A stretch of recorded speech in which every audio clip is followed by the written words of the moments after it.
Buenas tardes a todos los presentes. Vamos a hacer una pequeña, una breve biografía de Luis Romero, que es el que nos va a presentar hoy un tema referido un poco a indagar un poco más en lo que ya había iniciado en su presentación de la ponencia anterior. Luis nació en Potosí en 1963, es un militante indianista desde hace más de 35 años, columnista en distintos medios de comunicación referido a la problemática de los pueblos originarios y la comunidad boliviana en el exterior. Miembro del Servicio Paz y Justicia, SERPAJ, organismo de derechos humanos, junto al Nobel de la Paz, Adolfo Pérez Esquivel, desde el 2013 al 2019. El tema de la charla del día de hoy va a ser la decolonialidad en nuestra Abya Yala a través de términos y conceptos que se impusieron sobre nuestros pueblos. Como miembro y participante desde la década del 80 en organismos indígenas, conoce bastante la historia es parte de la historia de ese movimiento, así que nos va a comentar cómo fueron se fueron alterando estos conceptos de cómo nombrarse, cómo nombrar a los pueblos originarios. Bueno, no los entretengo más, le doy la palabra a Luis. Buenas tardes, Simena Yawau Kepanikuna Sumasta Napayugi Chamaguatamanta Hankunawan Uchiganta Tukurinapa.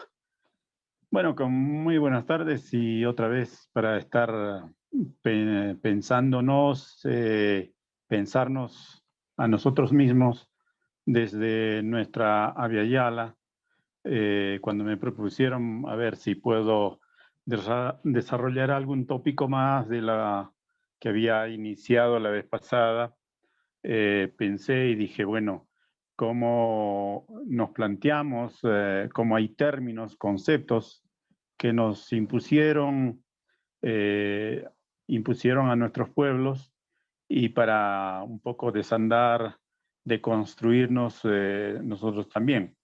No voy a hablar en nombre de los pueblos indígenas, o de los pueblos indios o los pueblos originarios, pero sí me voy a atrever a hablar como un quechua, para un poco repensar estos conceptos con los cuales a lo largo de estos siglos, más de 500 años, que nos impusieron y trataron de desarticularnos, vaciarnos de contenido.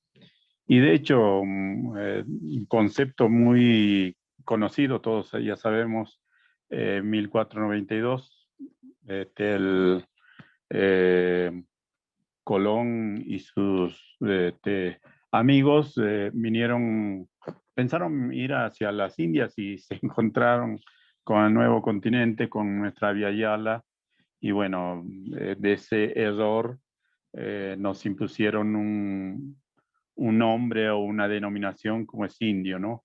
Que yo le digo 1492 significó el que tengamos ese mote, el genocidio y también la resistencia. Como todos sabemos que estos términos se impuso a partir de una equivocación, ¿no? Como vuelvo a recalcar.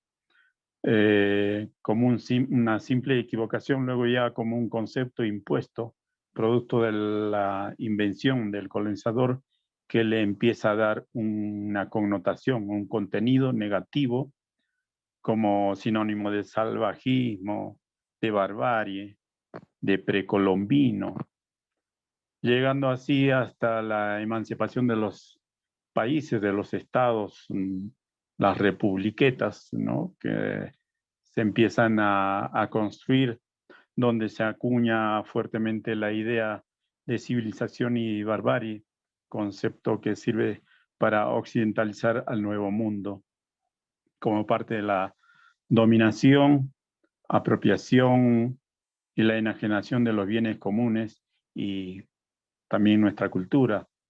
también se apropian de nuestra episteme, de todo el conocimiento de nuestros pueblos. Nos lo vendieron como parte del proceso de civilización y de progreso.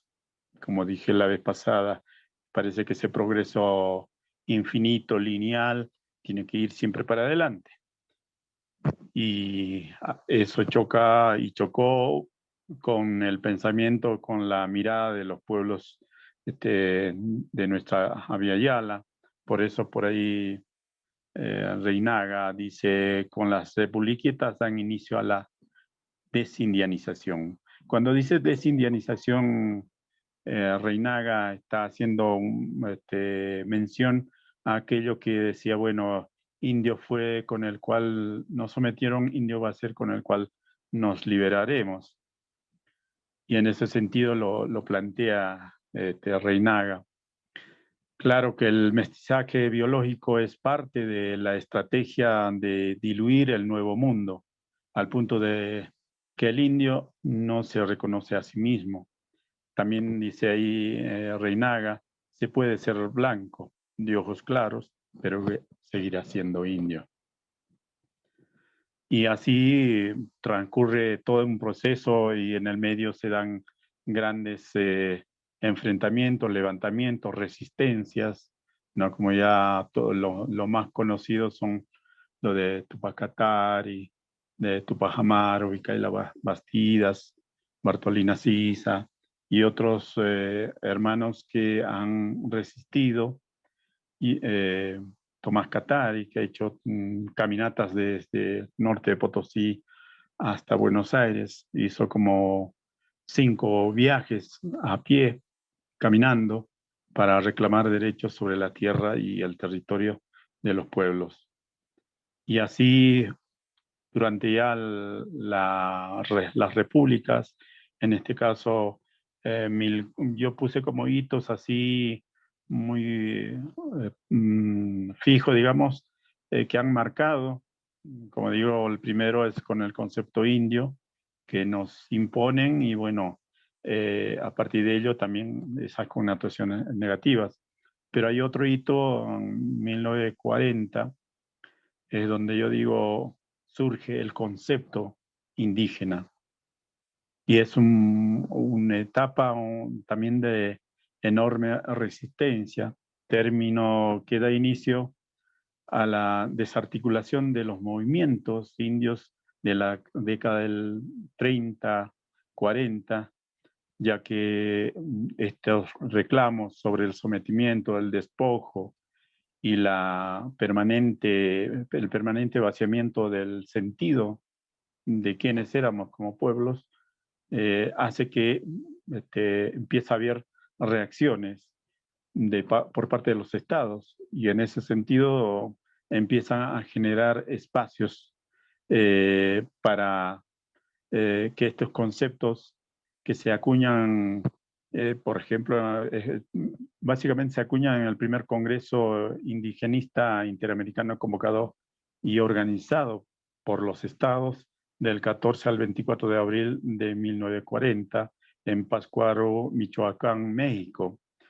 Y es donde muy claramente toman la posta de conceptos de indígena que se acuña durante dicho congreso como parte de las dádivas o concesiones que se podría decir que daban a los hijos de Abya Yala, cosa que no es así, sino es un producto también de enormes luchas, ¿no? Pero se dan el tupé en ese encuentro, ¿no? Para decirnos, bueno, hay que decir que etimológicamente la palabra indígena surge del latín, ¿no? Dice índice de allí, gen, población. Hay un vocablo, además de un viejo sufijo en el vocablo, que se agrega, que es la A, que connota, que no tiene, digamos, sexo, que no denota género. Pero sin embargo, los pueblos interpretaron como la continuidad de la violencia con un paternalismo y además hacen gala de su superioridad, de su sapiencia, del latín. Para ello, al mismo tiempo, dan cuenta de su ignorancia sobre nuestra Via Yala y desconocen el pensar y el sentir de nuestros pueblos. Por ello, en los análisis que hacen después los propios indios en los distintos congresos, como el Consejo Indio de Sudamérica o el Consejo Mundial de Pueblos Indígenas, señalan que el concepto se la vacía de contenido, que sigue la violencia simbólica que sufren nuestros pueblos. Y algunas consideraciones de los debates de los pueblos originarios en esos momentos, cuando se habla de los pueblos, se lo hace con mucho paternalismo, se trata o se habla de los pueblos como seres indigentes, pobrecitos a los que hay que proteger, y de la dignificación, nada. No simplemente dar respuesta a aquellos levantamientos, a aquellas luchas de los pueblos, y con esto un poco amainar los reclamos y por otro lado también desarticular los levantamientos, las luchas de los pueblos. Otros hablan en nombre de los indios, por los indios. La mayoría de los participantes en ese congreso son antropólogos, sociólogos, no indios, muy poca participación de los pueblos. Entonces se pueden imaginar que el Congreso de Pátzcuaro aprobó algunas recomendaciones como parte de esas concesiones, así como una declaración de principios que fue adoptada como política oficial de los gobiernos de los países firmantes. Hay que decirle también que los países que firman son muy pocos, ¿no? Entró en vigencia en 1942, cuando fue firmado por 5 países. De los muchos que han participado, solo 5 son los que de alguna manera llevan a cabo ese compromiso para establecer algunas políticas en los distintos países. Desde aquel momento es que se conmemora, gracias a ese congreso, el Día del Aborigen o el Día del Indígena, el 19 de abril. Por otro lado, la creación de institutos indigenistas interamericanos, de varios institutos indigenistas que se llevan a cabo también en los estados nacionales. Fue la primera de varias reuniones que se celebraron posteriormente en distintos países. Para uno se lleva a cabo algunas reuniones para seguir de alguna manera llevando un maquillaje a los verdaderos conflictos, a los verdaderos problemas que tienen los pueblos de nuestra Via Yala.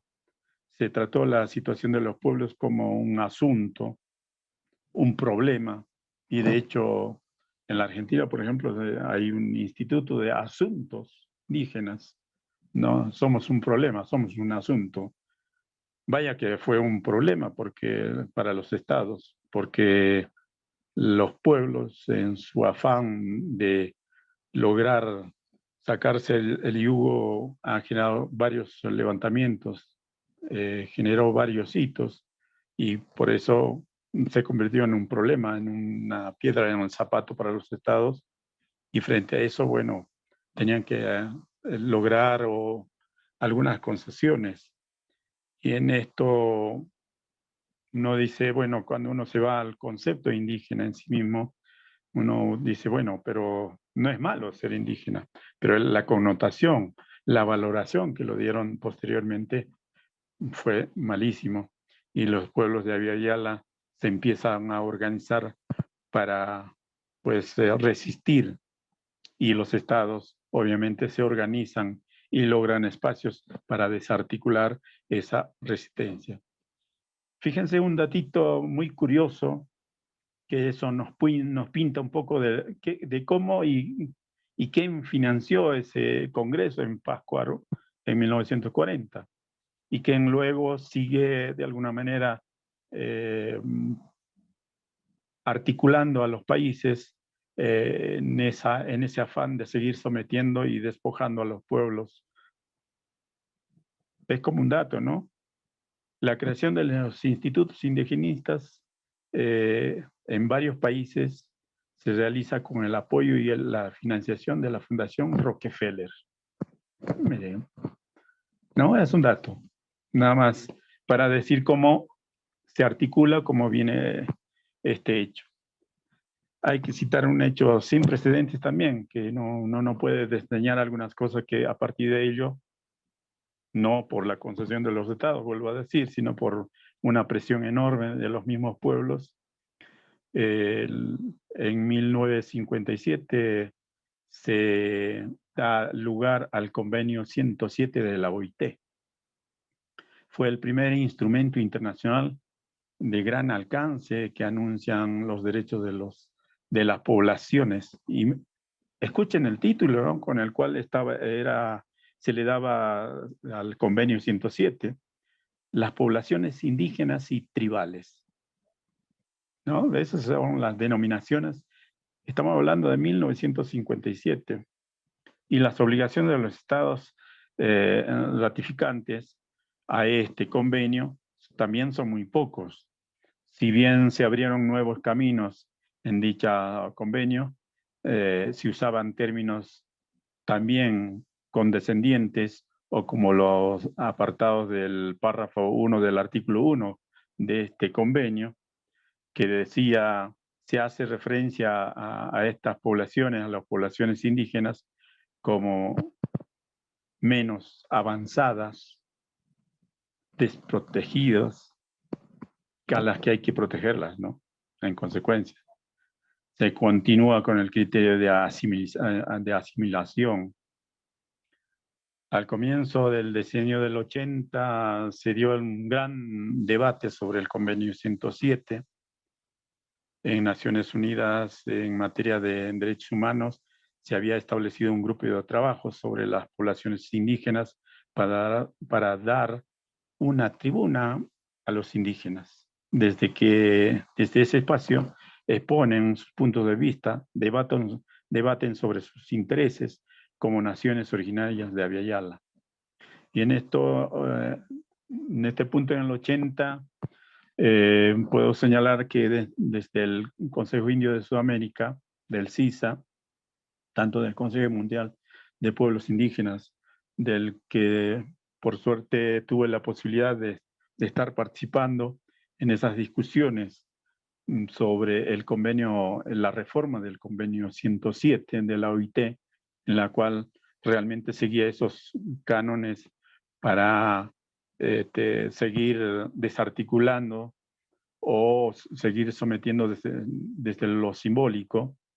Pero sin embargo, hay que decir también que, digamos, la OIT es una de las primeras instituciones que se ha, también por presión, ¿no?, internacional de los pueblos, generar un espacio, diseñar un instrumento, si se quiere, jurídico, ¿no?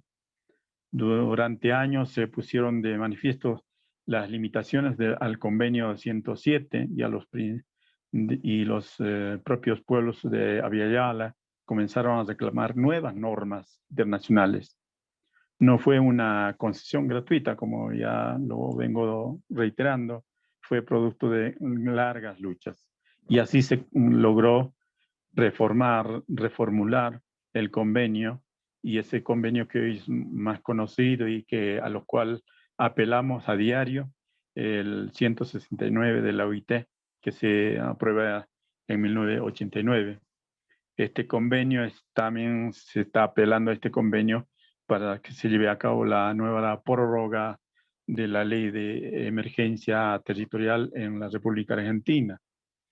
Bueno, en distintos estados también este convenio está muy bien solicitado, porque de alguna manera, con la participación de los pueblos indígenas, con el aporte de los pueblos de Abya Yala, este convenio tiene los elementos como para reservar y poder lograr algunos derechos que hacen a la autodeterminación de los pueblos, la preexistencia de los pueblos, y todo aquello está en este convenio.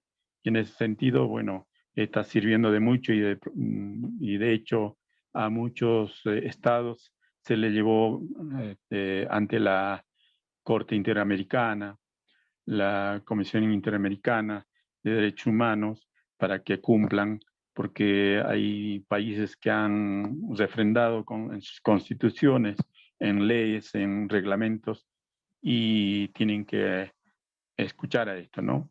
Entonces, en ese sentido, uno puede decir que por eso las grandes interpretaciones, las grandes discusiones que se dieron en la década del 80, básicamente es eso, ¿no? Sobre el concepto de indio, indígena, a ver cómo nos queremos llamar a nosotros mismos. Y había una divergencia distinta, ¿no? Porque tenía que ver y tiene que ver con una postura política también frente a los hechos, porque hay unos que, bueno, no querían ser hecho. Siempre decimos, ¿no? Yo antes de ser indio, antes de ser indígena, soy quechua. O como los aymaras, aymaras, los guaraníes, guaraníes.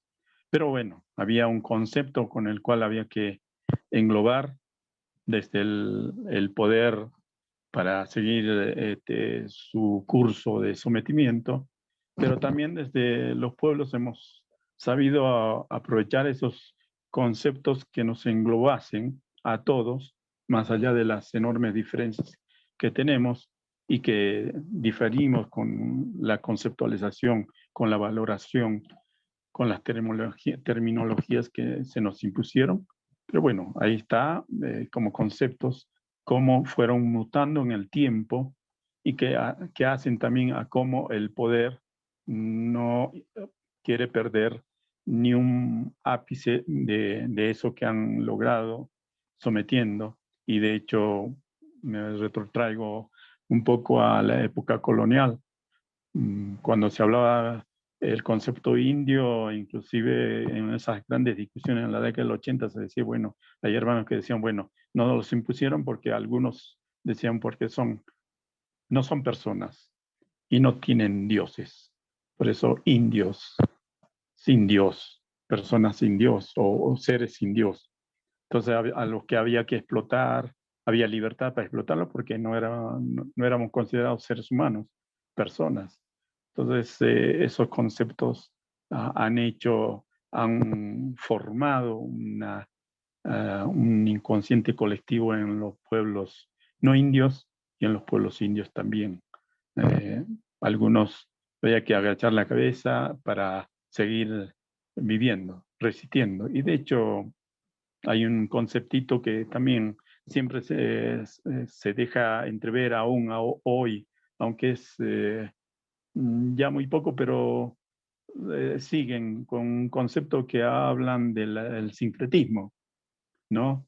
Teóricamente el sincretismo es de aquello de una, como decía Hegel, ¿no? De la tesis, antítesis y la síntesis, ¿no? Como el sincretismo era la síntesis de dos mundos y supuestamente es mucho mejor, ¿no? La síntesis de dos mundos, porque había de dos pensamientos, de dos miradas del mundo, una mirada y una mentira muy grande también que una casa, ¿no? Porque en esa síntesis que se quiso imponer es a partir del despojo y de la pérdida de nuestros pueblos como pueblos, ¿no? Y enormes genocidios. Hay pueblos que prácticamente han desaparecido. Bueno, también nos hicieron creer que hemos desaparecido en realidad. Por eso hay los estados hoy, inclusive algunos sociólogos, antropólogos todavía se empecinan a decir, bueno, eh, que por ejemplo los mapuches son de un lado, del otro lado de la frontera, o que no existen ya, los que dicen ser ya no son lo que son, o viven en la ciudad, sino son, ya dejaron de ser indios o indígenas, ¿no? Y de hecho, después, posteriormente, ya yo pongo como un hito en 1950 el concepto de revolución, de campesino y revolución. Entre el 40 y el 50 es donde empiezan a darse respuesta a esos graves conflictos que empiezan a haber en los distintos países, ¿no? Y de hecho, aquí en Bolivia, en el 45 se da un primer encuentro indigenal por un militar que llega al poder y que que empieza a comprometerse, tiene algunos compromisos que genera algunos tratos, convenios con dirigentes indios de quechuas y aymaras, básicamente, y logra un encuentro masivo de pueblos, de los pueblos originarios aquí en Bolivia, y logran pues generar un encuentro, ¿no?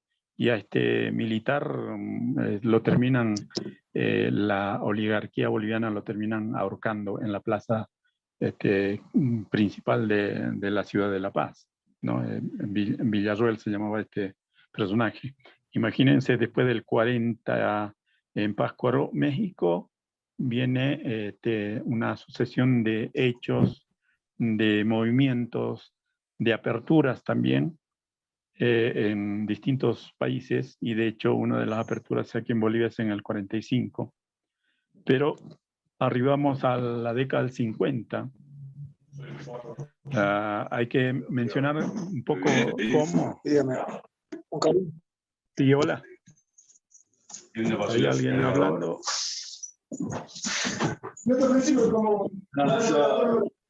Hola. Bueno, hay alguien con el micrófono abierto. Disculpa, Luis. Pero un segundito, sí. Vamos a ver. Roberto tiene que cerrar el micrófono. No se lo podés cerrar vos. Sí, no, pero no lo... A ver. Ahí está, sí. Ya. Bueno, como decía, había situado más o menos entre el 40 y el 50 los movimientos campesinos, ¿no? Básicamente a partir de los grandes movimientos. De hecho, aquí en Bolivia se da la revolución del 52, que es la reforma agraria, la nacionalización de las minas. Pero para hablar un poco sobre este concepto también habría que retrotraernos y acercarnos al término y al concepto de campesino hacia un poquito más, mucho más atrás, ¿no?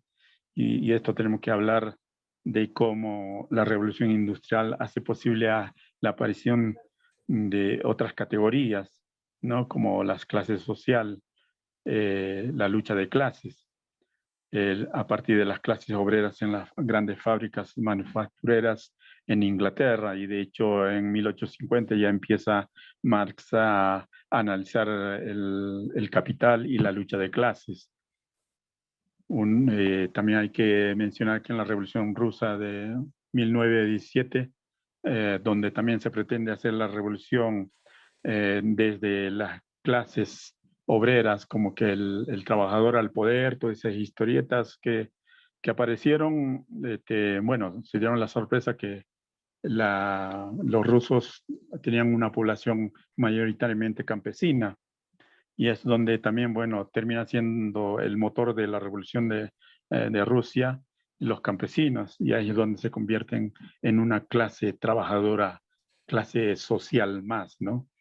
Esta realidad llega al nuevo continente, a nuestro continente, de la mano de las izquierdas, del trotskismo, que se hacen eco de la explotación de nuestros pueblos, que viven permanentemente un despojo, pero una vez más se ignora las particularidades de los pueblos originarios, la mirada de los pueblos.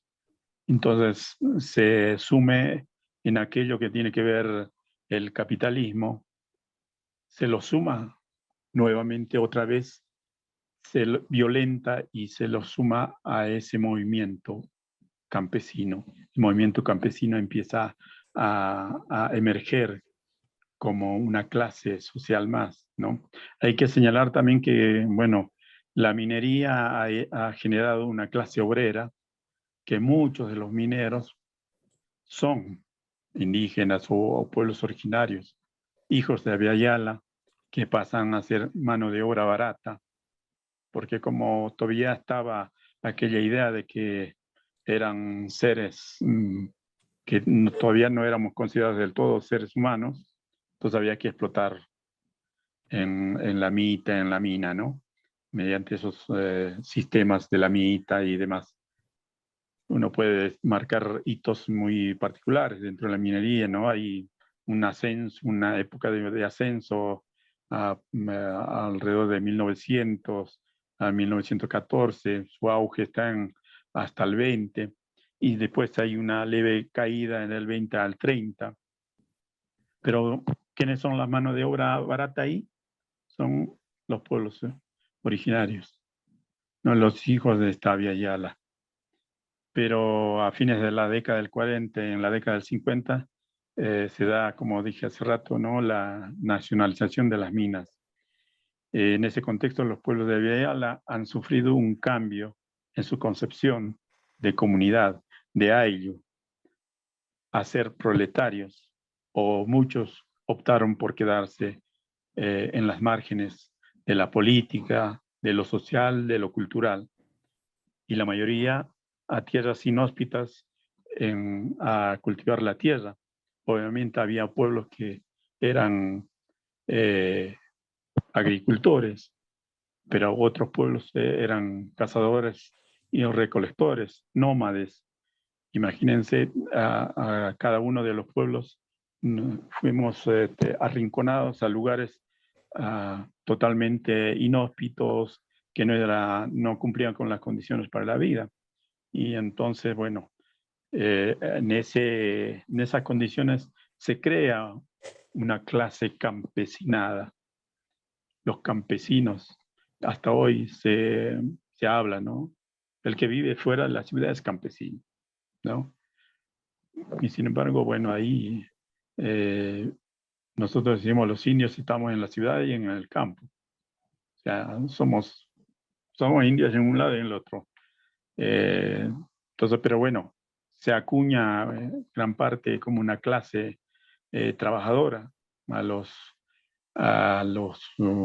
campesinos, a los pueblos originarios que estaban en las márgenes de todo el hacer de los estados.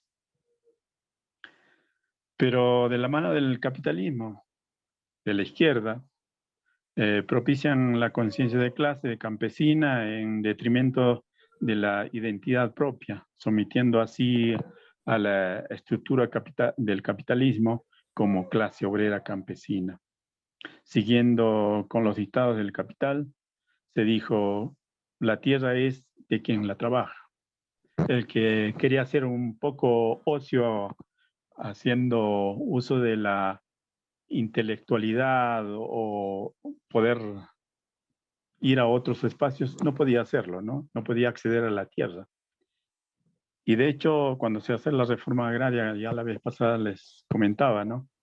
Fue una reforma agraria fallida, fracasada, porque tenían otra concepción de la vida, ¿no? Una concepción bien capitalista. Por eso se acuña también la tierra es de quien la trabaja, ¿no? En toda esa época. Reinaga dice, sigue siendo como parte del proceso de la desindianización. De la mano del capitalismo se modifica la autopercepción del ser y estar en Abya Yala.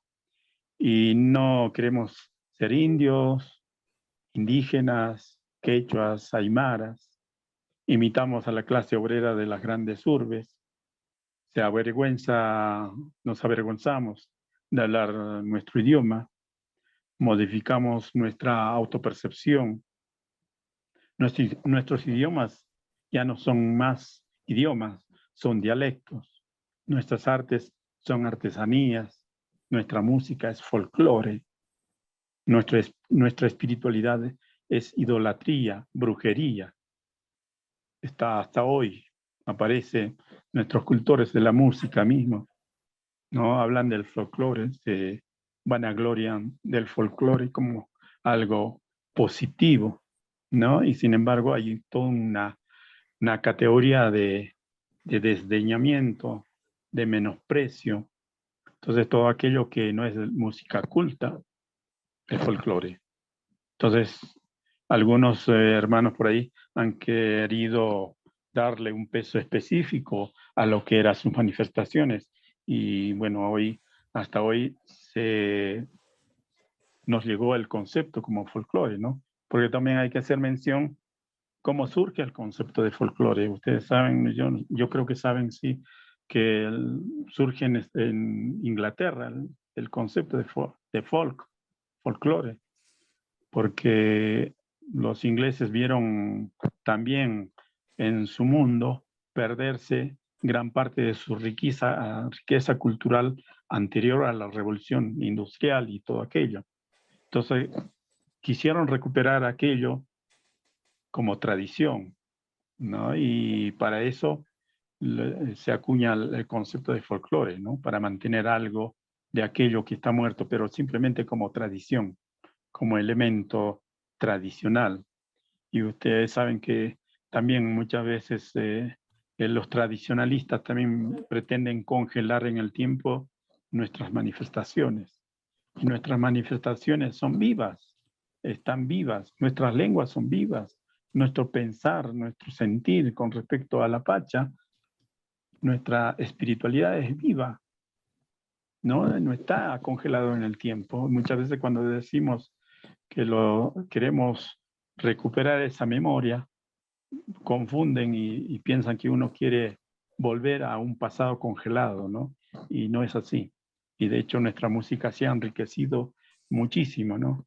Hay un abogado muy conocido en la Argentina, fue muy conocido, que ya no está más entre nosotros, Eulogio Frites, que decía siempre: nosotros los pueblos nos vamos a desarrollar con el aporte de la ciencia universal, decía así. Y nosotros como pueblos hemos también aprovechado todo el aporte que hubo y que hay, digamos, ¿no? No estamos en contra de aquello que se ha desarrollado, pero estamos en contra de aquel progreso infinito, porque sí, porque queremos simplemente consumir. Y de la misma manera, a través de las escuelas, trataron de desarticularnos, de aculturarnos permanentemente, y para eso en la historia nos hace ver nuestra propia historia, nuestros propios elementos como algo ajeno a nosotros, que no somos parte más de eso. Ya vamos a llegar un poco más cercano, ¿no? Desde el 80 al 90, básicamente como hito, uno podría decir 1992, cuando se cumplen los 500 años, aparece acuñado por los mismos pueblos el concepto de pueblos originarios, ¿no? De pronto a donde los mismos pueblos empezamos a reafirmarnos, a fortalecernos como tales, y para eso decidimos nosotros cómo nos vamos a denominar globalmente, más allá de nuestras particularidades. Sin embargo, hubo todavía y hay todavía discusiones sobre esos temas, ¿no? Y por eso decimos, desde el indianismo será hasta que como pueblos nos daremos la forma, los conceptos. Por eso que también ahora desde la filosofía de nuestro pueblo se empieza a desandar. Hay que empezar a generar otra visión, ¿no? Por eso el 92 es el retorno, el vuelco y el fin y el comienzo del Pachacuti. Pachacuti, ustedes saben que muchos saben de lo que estoy hablando, pero para los que no, por ahí vale la pena también decir qué significa, ¿no? Pacha es tiempo y espacio, ¿no? Muchas veces se asimila muy rápidamente a la madre tierra. Sin embargo, además de eso, es eso también, pero Pacha es el tiempo y el espacio. ¿No? El Cuti es el retorno, el retornar a un tiempo, ¿no? Y ese tiempo no es un retorno congelado, sino un retorno, un ciclo espiral que avanza también, pero que se retorna siempre a un punto. Entonces, cada 500 años nuestros pueblos marcaron que se marcaba un Pachacuti, un tiempo. en el cual se sufría por ahí despojo y después vuelve a repensarse y ver cómo nos liberamos. Todavía estamos en ese proceso, ¿no? Estamos empezando a caminar el nuevo Pachacuti. Los pueblos recobramos nuestra nuna, nuestro ajayu, nuestro espíritu como pueblo, como nación, como ayllu. Se debate cómo denominarnos a nosotros mismos, ¿no? En todo ese tiempo y aún todavía hoy se debate esos conceptos. Además de eso, hay que decir también que producto de todo eso, hay indios que están de un lado y del otro, ¿no? De la izquierda y de la derecha. El capitalismo, el colonialismo no fue gratuito. Está muy compenetrado, por eso que a veces es importante los conceptos, los términos, a desandarlos, desarmarlos como para poder entender algunas cosas, ¿no? Quise rescatar de Rodolfo Stefan Hagen, quien fue un relator de Naciones Unidas para los Pueblos Indígenas, quien dice la idea de un nombre propio que abarcase todo el continente se impuso en esos diferentes pueblos y nacionalidades en el momento que comenzaron a superar el largo proceso de aislamiento político al que se vieron sometidos después de la invasión de nuestros territorios en 1492 con la llegada de los europeos. Junto con Abya Yala existe todo un nuevo léxico político que también está en donde la propia expresión pueblo originario cobra sentido. Esa expresión afirmativa fue la que encontramos los pueblos en lucha para autodesignarnos y superar la generalización eurocéntrica de pueblos indígenas. A pesar del significado en latín, halagüeño, simpático y bienvenido, pues la conceptualización negativa siempre ha estado ahí, la occidentalización de nuestra designación como pueblos. Atribuían al nuevo continente en ese sentido, representa una de las mayores violencias simbólicas que sufren nuestros pueblos a partir de estas nuevas denominaciones. De este modo, ignoran que esos otros pueblos tenían su propio nombre y una designación propia también para sus territorios. Paradójicamente, la expresión pueblos indígenas, en la medida que desconoce la diferencia específica de los pueblos, contribuyó para unificar desde un punto de vista del conquistador, de los invasores, pero también del invadido, del conquistado, entre comillas, conquistado, para designarnos como pueblos que hemos sido humillados, oprimidos, explotados. Abya Yala se configura, por lo tanto, como parte de un proceso de construcción político identitario en que las prácticas discursivas cumplen un papel relevante de la descolonización o decolonialidad del pensamiento que ha caracterizado el nuevo ciclo del movimiento indígena, originario, indio, cada vez más movimientos de pueblos tan enfervorizados en este proceso de liberación. Las riquezas de los pueblos que aquí se vivían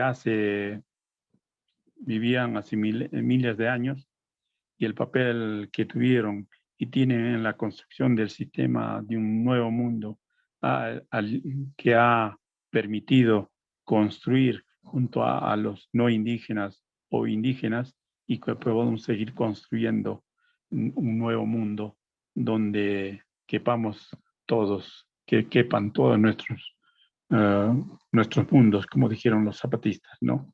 Bueno, quería compartir un poco con ustedes esta mirada que tienen que ver con las distintas etapas, momentos que los pueblos mismos nos hemos marcado, y para eso hay hitos importantes.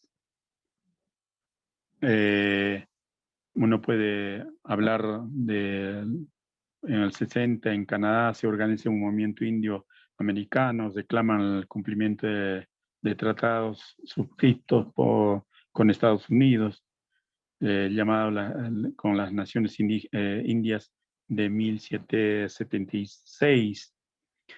De la misma manera, en el 71, la declaración de la Conferencia de Barbados para la liberación del indígena. En el 74, primer Parlamento Indio del Cono Sur en Paraguay, organizado por el proyecto Marandú. En el 75, primera Conferencia Internacional de Pueblos Indígenas, Canadá, creación del Consejo Mundial de Pueblos Indígenas, MPI, se establece organizar movimiento para las regiones a nivel mundial. El 77, la participación de los pueblos indígenas por primera vez en Naciones Unidas, en Ginebra, Suiza, en la conferencia sobre pueblos indígenas organizadas por organismos no gubernamentales del mundo. En el 80, el primer congreso del Movimiento Indio de Sudamérica en Cusco, Perú, donde se da paso al Consejo Indio de Sudamérica, CISA. En el 82, la creación del Grupo de Trabajo de Pueblos Indígenas dentro del Consejo Económico Social de Naciones Unidas, donde se trabaja una declaración. También en ese grupo se trabaja el Convenio 107, para luego que da el paso al Convenio 169.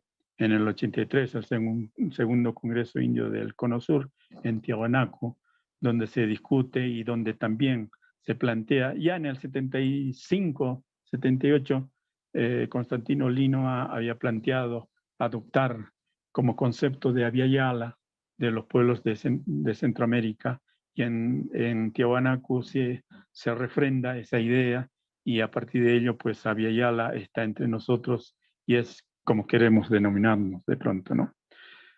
Y así podemos ir citando más hitos en la historia que han hecho los pueblos indígenas, los pueblos originarios, para desandar aquel sometimiento. Así que bueno, todas estas pequeñas cositas quería compartir con ustedes, así que simplemente decirles gracias, Pachi, o Panicuna, Sumata, Kusikune Hampunan, o Chicanta Turij, Hamoni. Vine para pensar junto a ustedes.